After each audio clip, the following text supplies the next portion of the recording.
The phone screen glows in the dark, her text searing into my eyes. I'm working late again tonight. Big project.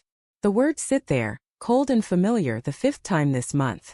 My thumb hovers over the keyboard but no reply comes. The apartment is silent except for the hum of the fridge, a low drone that fills the space where her voice should be.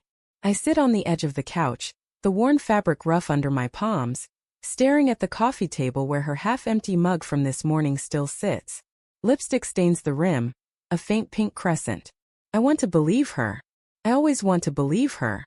But the air feels heavy, like it's pressing the truth into my chest, and I can't breathe past it. The clock ticks past 8 p.m.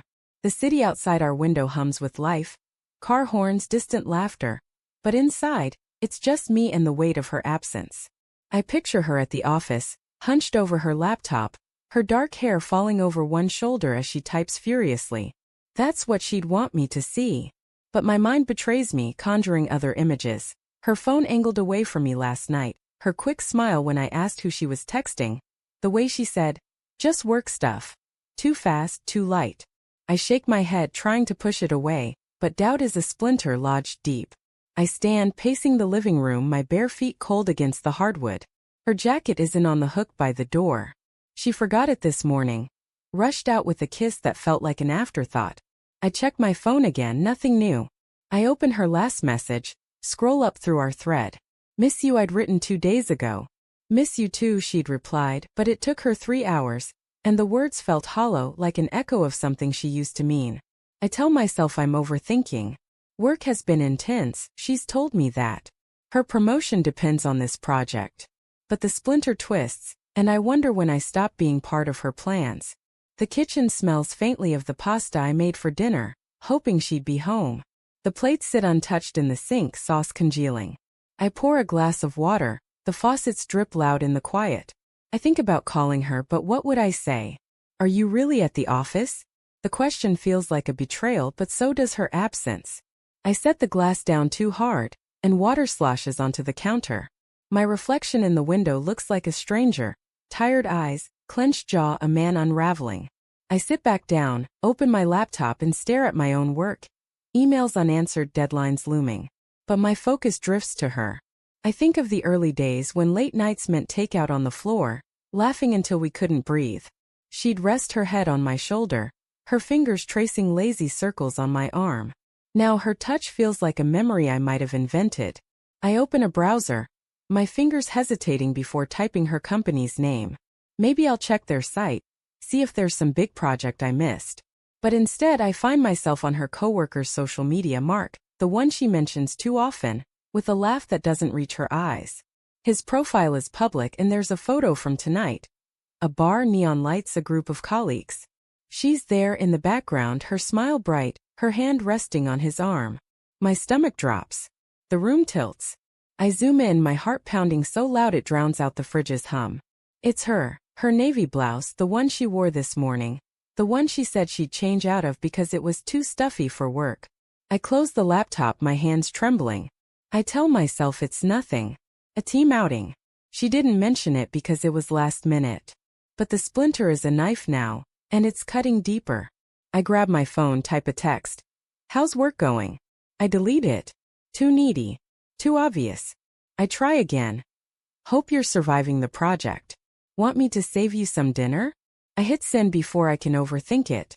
The message sits there, delivered but unread.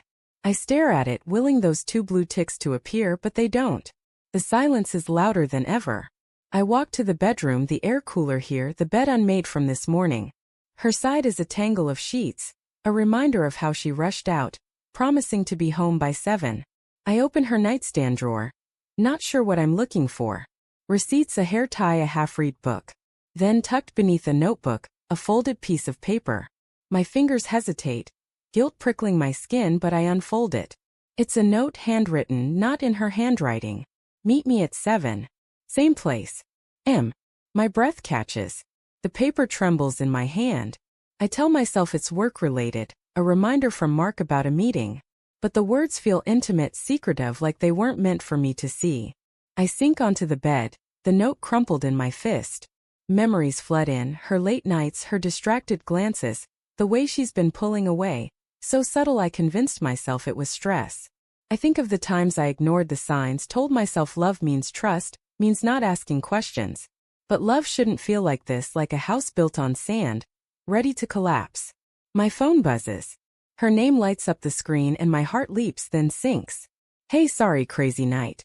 I'll be home soon. No mention of the bar, no mention of Mark. I stare at the words, each one a tiny cut. I want to confront her, to demand the truth, but the thought of her lying, or worse, admitting it, terrifies me. I type okay, love you and hit send. The words feel like a plea, a last attempt to hold on to what we had. I lie back, staring at the ceiling, the note still in my hand. The apartment feels smaller, the walls closing in. I imagine her walking through the door, her smile bright but guarded, her excuses ready. I imagine myself staying silent, swallowing the pain, because losing her would hurt more than this doubt. But deep down I know the truth is coming, like a storm on the horizon. And when it hits, it'll tear everything apart. Hours pass, or maybe minutes. The front door clicks open. Her footsteps are soft, hesitant. Hey, she calls, her voice warm but strained. I don't answer. I can't. The note burns in my hand, and the weight of her lie presses against my chest.